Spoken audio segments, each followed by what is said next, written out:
we're gonna clean up in here and get rid of this old E85 that we got. And the race gas that we were using on the dyno, we're gonna get it switched over to these jugs. So we throw these cans in the trash cans. So we're about to put the old F250 on some, what is that, 5-month-old E85. So I could care less. Mix it in with some regular gas and hopefully it'll be all right.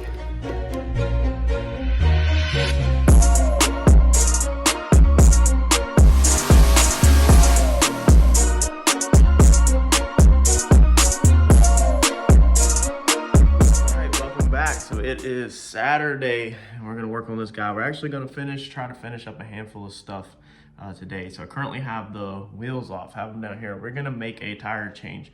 We are pretty much gonna be forced to put on slicks. Now I have 10.5s up there. Now it's pretty obvious to most anybody that follows in the racing world that anywhere that you're gonna need radials, radial prep, it's probably gonna be some really fast cars. Now, originally, whenever I first bought these tires, when I built this car, this was supposed to just be kind of a show car build.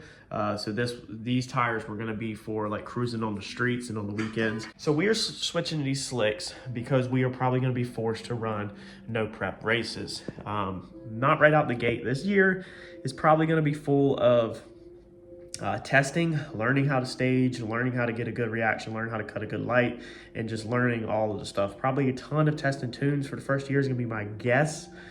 Who knows, things sometimes evolve fast. So we've already got our bead lock taken off of this one, and we just pulled the bolts out of this one. So we're taking this one off, and then I'm pretty sure these beads are locks, or these beads on the backside are not going to just come off since they are seated. So I don't have double bead locks. So unfortunately these beads have to be broken. I have a tire machine at the shop, so I think we're gonna have to load these up and go to the shop and break the bead real fast. And then we need to go ahead and change something I didn't know back then. Like I said, this was kind of more of a cruising car. We have rubber valve stems in here, so you should have metal. So we're gonna go to Advance and snag some metal valve stems and go ahead and change that out while we are changing tires over. Well, I got that old school tire machine here. Some of y'all older guys probably remember these Coates machines.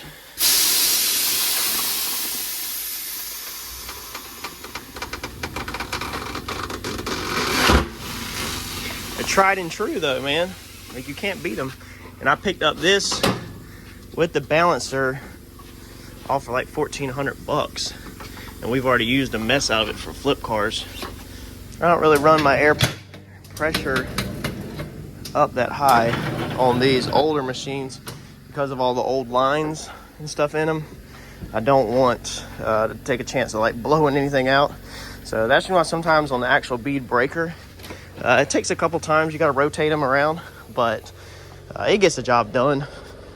And it was a good deal. I'm a firm believer that you can't beat the old school stuff. And I don't want the bill on the new school stuff. We get these back to the house. We're gonna go grab some metal valve stems, change them out. Let's get some slicks put on, boys. All right, so here is the tab that we used up top. So whatever thickness this is, here's the piece that I cut. It's definitely thinner than that. Not by a ton, but a little bit, okay? So we went ahead, or I went ahead. I always say we. I guess I'm including y'all. I went ahead and used a lock washer, clamped it down. It was the same exact size hole and just welded around, basically like a doubler, like a 4-link bracket. I also went, and as you can see, this is the tab we used up top. So I went ahead and made this one a little, let's see here. It got all funky. How did I do it? Made it a little wider on both sides, so this side's actually a touch wider. But made it a little wider at the base, and then same size hole, same length. That was the problem with using this one, is that it had this cutout and it needed to be straight across the top. So just went ahead and added a doubler to make up that thickness, and hopefully we won't run into any issues. I think this is plenty for what we need. All right, I got this thing welded in enough to get it to the shop. So I'm using miscellaneous bolts and washers for spacers right now. I didn't measure them. I've lost my alignment, or my shims for the Heim joints that I ordered in the mail. So we're just using washers right now for mock-up. That's how it ended up turning out. I put a little bit of bend in that bottom bracket just to help sit it how I want. Like I said, these washers are just mock-up spacers because my other ones I have lost. I got them in the mail, but I lost them. So this is all just, like I said, just spacers because it's the wrong bolt. We'll get the correct bolt on there and everything. We have, you know, enough of the slider where it's out, where it's not gonna bottom out or anything like that. And if we wanted to run the heim joints in on that side, we could move the wishbone a little bit that way. So I've got, you know, a couple welds in them. I've left that undone, the inside of the 4-link bracket, inside of this one.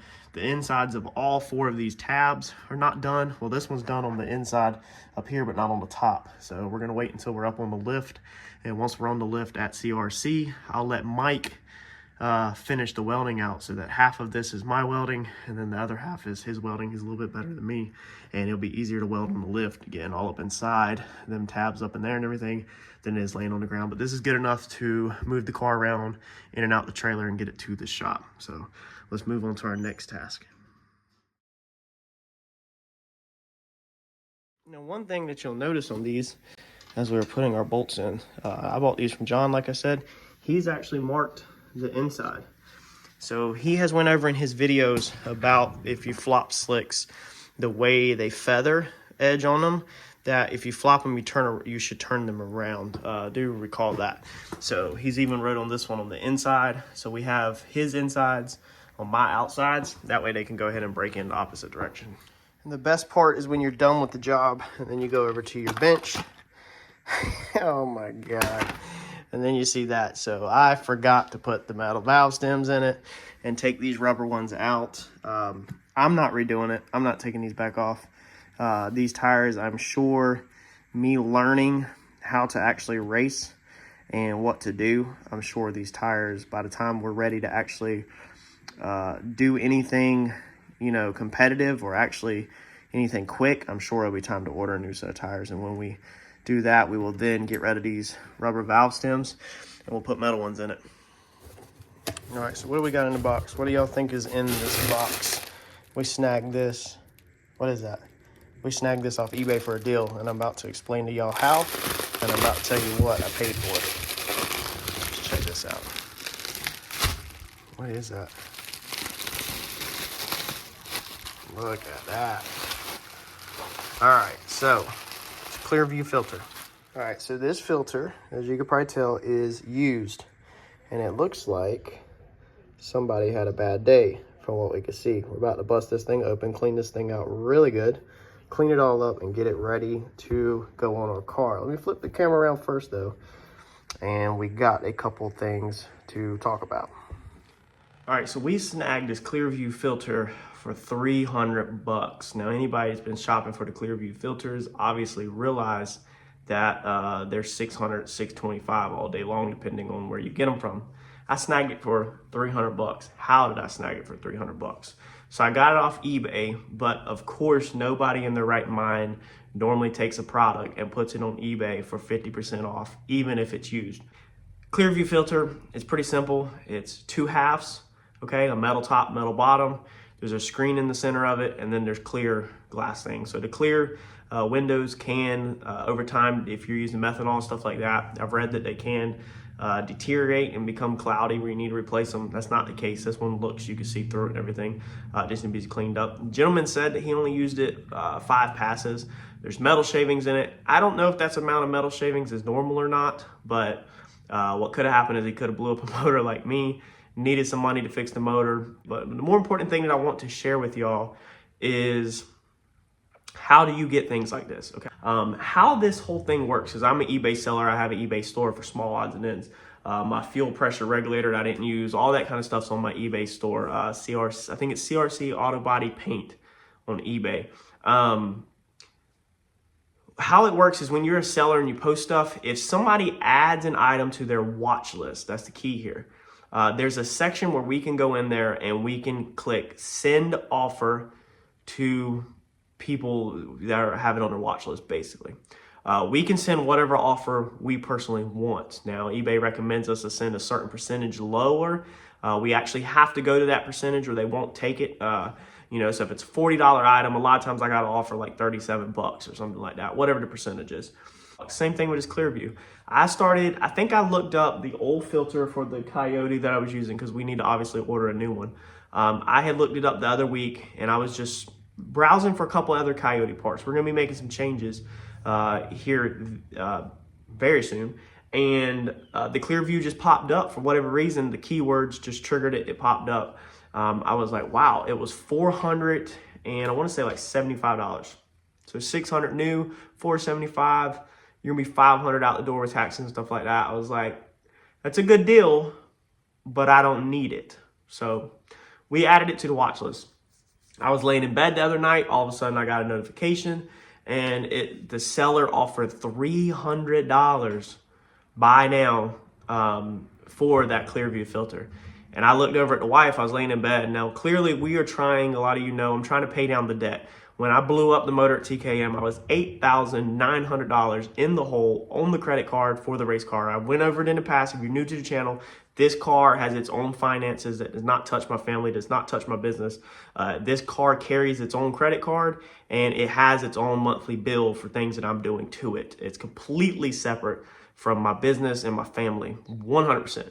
So we've been working on nailing that $8,900 down because we know TKM is going to be sending us an invoice very soon. And I had just got this thing down to under $1,000. I had just cracked under $1,000. And then this offer comes through, $300 bucks. I told the wife, I was like, I don't need to take it. I want my credit card for this car clear so that whatever bill TKM sends me, obviously there's enough credit to carry the bill and we can keep it rolling. We can get this motor back in and we can bring footage for y'all. So I told her, I was like, it's a situation sometimes in life where even if you don't have the money, you're forced to purchase something to financially get ahead in the future. So that's what happens kind of a lot of times with my trucks. If you follow the channel, I get a new personal truck, not when I want a personal truck, but when I see a personal truck that's going for a deal. I don't normally go shopping for a new truck per se. They kind of fall in my lap. I'm forced to take them because it's financially going to get me ahead in the future. If you go shopping for something when you have to have it, you never get a deal. You know that normally you always get the deals when you either wait and are patient or that something just pops up and you can financially snag it. So I just know I like to keep credit open for these kind of situations, especially for the race car. So I took it. I told her, I was like, it's a no-brainer. You have to. I was like, $600 to $625 new. It ended up being $324 out the door with taxes and all that. The owner shipped it to me. I got it in, no issue free. The only thing I was worried about is that on this Clearview, it says for dry sump only, basically for dry sump. Let me grab this and show it to you real fast. Now on this Clearview, okay, normally on one, for like a street car, on the bottom of it, you'd have the screw-in filter that screws onto it. Okay, so this don't have that. Now I tried to reach out to Clearview this past week on my way home Friday. They should have been open according to their hours online, but nobody answered the phone. But I had spoke to John and a couple other people, and I asked everybody, I said, why would this say for dry sump only? I said, clearly a Clearview is split in half right here. Clearly oil goes in the top or the bottom, whichever way it flows. Let's see here, in is the top, it says. And it goes down through the filtration system and comes out the bottom. Let's make sure it says out. It just says 410 pressure. Yeah, I mean, out should be the bottom because it clearly says in right here across the top. It also says in on this side if you want to use this side in. So obviously it goes through here, down, and out. The only thing that we can come up with from the handful of people I talked to is that this would be dry sump only because A, it doesn't have the filter built into here. Most of the time if you're using a dry sump system on a race car, you don't have that filter. You're normally just using this from everything I can read and everybody I can talk to.